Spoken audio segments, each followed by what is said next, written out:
Welcome back to ESBR Boxing's YouTube channel. It's Niall, and I'm delighted as always to be joined by Thomas.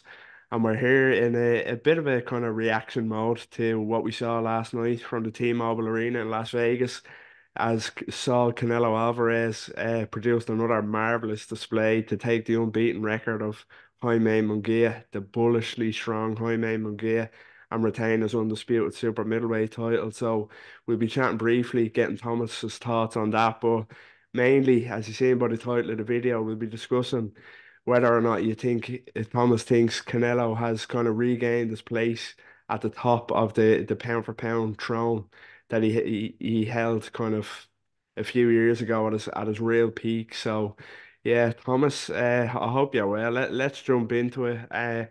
We were speaking briefly there off camera, but just before we get into talking pound for pound rankings, just what are your kind of thoughts on the win, the performance and the win from Canelo last night in Las Vegas? Well, I think it pretty much went down. I was expecting Canelo to end it inside the distance, but for the most part, it went down how I was expecting. Canelo just has the greater firepower, uh, bigger puncher, and can take the punches better. Although Munguia took the punches pretty well for the most part, he did get knocked down, but he went the distance.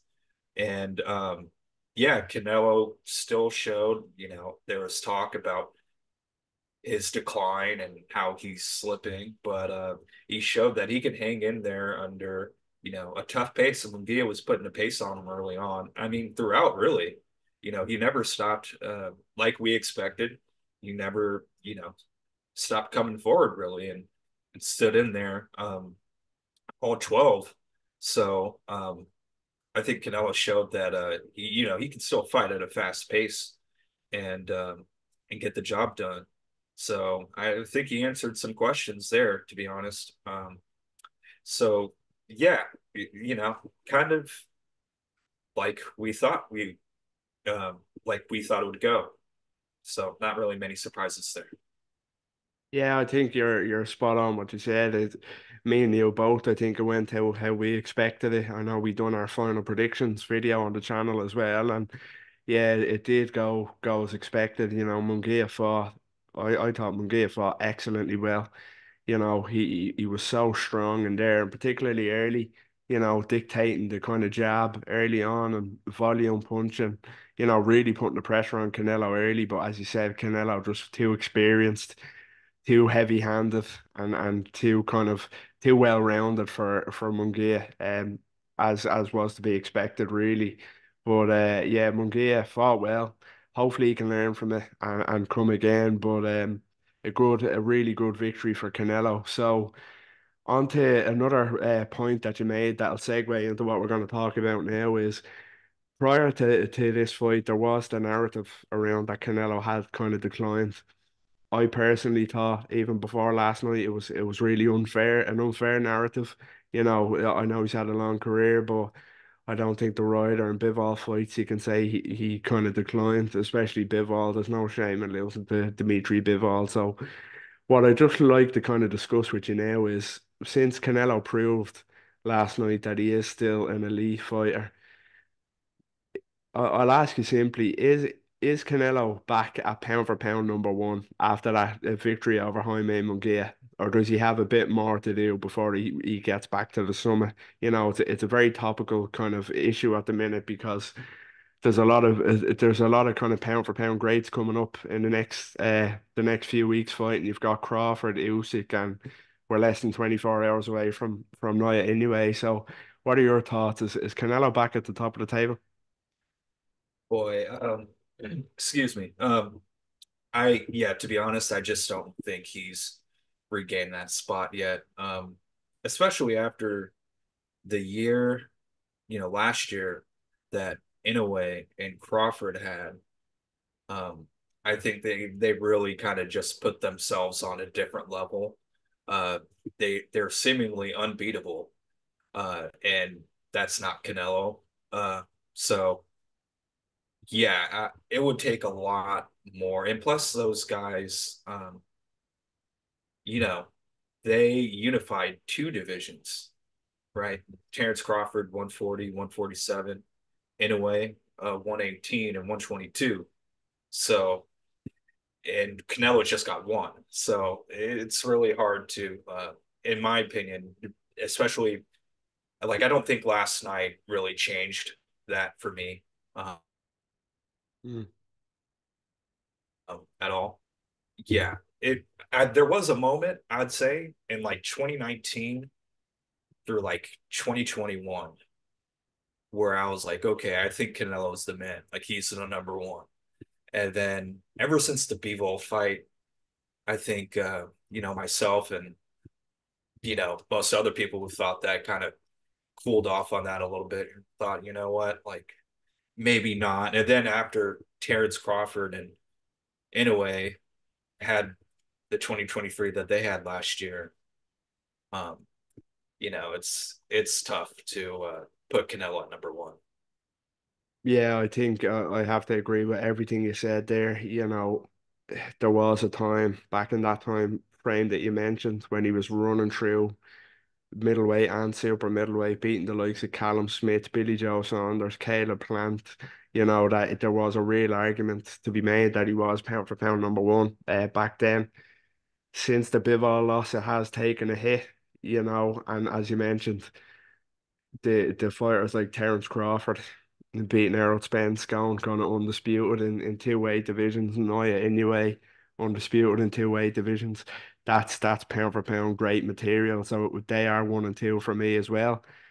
With Usyk at a third, we have to mention Alexander Usyk, who is in my top three personally. And if Alexander Usyk wins in a couple of weeks against Tyson Fury, I think I'm going to have to put him at number one, to be honest with you as well. Right. So they're kind of the top three set in stone. I think universally among boxing fans, they have to be for what they done. It's a real case of what have you done for me lately, and they've made serious moves recently, and you can't argue with that.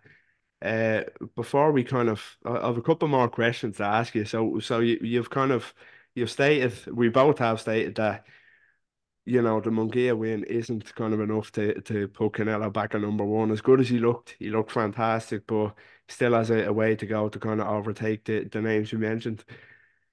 You know, Without getting into a kind of a full blown top five, top ten, that's for another video. Would Canelo still be in your top five at this stage? That's a good question. Yeah, perhaps number four, number five. I'm not a big fan of the pound for pound list, to be honest. But I would have to say, like, he is in that handful of fighters that are in the best of the world. And you know, I would have to put Crawford in a way and Usyk at the very least in front of him. Um, and especially if Usyk wins in a couple Yeah. weeks, you definitely have to put him in front. But perhaps number four. I still think that he's the Canelo's the face of boxing, but he's still elite. And I think that it's going to be hard for somebody to take those belts off him at 168. And maybe he might go to 175 again and test the waters there too. So I still think he has a lot left, and he's one of the top fighters in the sport. Yeah, again, we're on the same wavelength there. If you were looking at a top five, I think he is still top five. He's still elite. I think as you mentioned, the pound for pound list is so subjective. It really is. It's such it's fun to talk about. Obviously, who do you have ranked where? But I think anybody that'd have Canelo outside the top five is harsh. I think he's still that elite level. I would have him at number four too. So I don't think the kind of Dimitri Bivol loss, who was another pound for pound, probably top five. And if he beats Beterbiev, he could be top one. So that loss alone isn't really enough to kind of knock him out of the top five altogether. So yeah, number four for me as well is Canelo. So although he's not number one, he proved last night that he's still a top five in the world, in both of our eyes. So yeah, that's our kind of take on Canelo and where he stands in the pound for pound kind of list. One more question before we wrap up. And I know this could be a tough question. There's a lot of what ifs here, but let's say in a perfect world, David Benavidez beats Alexander Gvozdyk at 175. Canelo fights Edgar Berlanga in September, comes through that. We get Benavidez and Canelo either in December or May next year, and Canelo wins that. If Canelo beats David Benavidez next, would that be enough to kind of get him to number one? I know it's a tough question, but let's fantasy book a bit going forward. Um, yeah, I don't think, boy, I don't know about number one still, you know. I mean, that's the fight that we all want to see him fight. And if he wins, that would be, a tremendous feather in his cap. But I think it really just depends on how the other three guys that we mentioned, Usyk, Crawford, in a way, how they fare out over the next year or two. If they keep going on like they're going on, it's going to be hard to really compare, uh, in my opinion. But the thing about Canelo is, except for that one period of time where he was up at the top of the pound for pound list, he really, like, I think most boxing fans know that he's not really like that guy. Like, he's beatable, but he's the face of boxing, and that's kind of like his place. He's the ambassador of boxing. He's the guy that sells pay-per-views, and that's good too. And he's still, close to the number one spot. But when you have guys like Inoue, Crawford, and Usyk, boy, next level. But I think that Canelo, um, is still obviously one of the top talents in the world, and I'm interested to see what else he can do. Yeah, it's hard to disagree with what you said.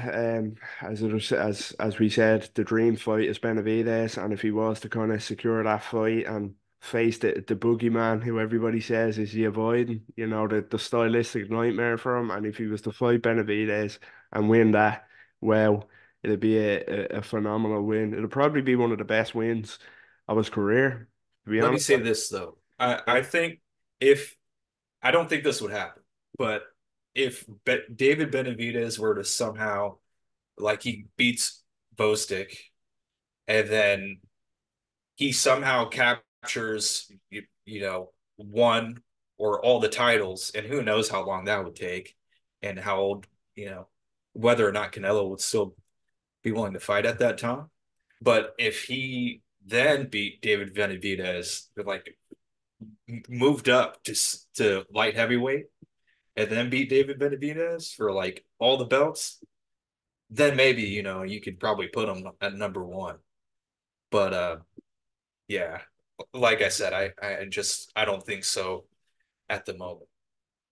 That's a great shout, to be honest. I didn't even think of that. If Benavidez was to kind of shock everybody at 175 and win unified or undisputed titles, I think and Canelo went up and then beat him, I think then it'd be a much stronger case to put him number one. Then that'd be probably an even better win, to be honest, for someone who's not a natural light heavyweight in Canelo. So yeah, that's a good shout. So yeah, that's all we have time for in this chat about kind of where Canelo's ranking is in the pound for pound list after a phenomenal victory over the unbeaten, not anymore unbeaten Jaime Munguia at the T-Mobile Arena in Las Vegas to retain his undisputed super middleweight title and prove that he's still got a lot left in the tank yet. So let us know what you think in the comments. Did you think that win was enough to launch Canelo back to number one in pound for pound list? Where would you rank him? And as always, don't forget, drop a like on the video, subscribe to the YouTube, follow us on all social media. A lot of great content coming up with an amazing schedule of boxing in the next few weeks. So yeah, as always, Thomas, it's a pleasure and speak again soon. Likewise, thank you.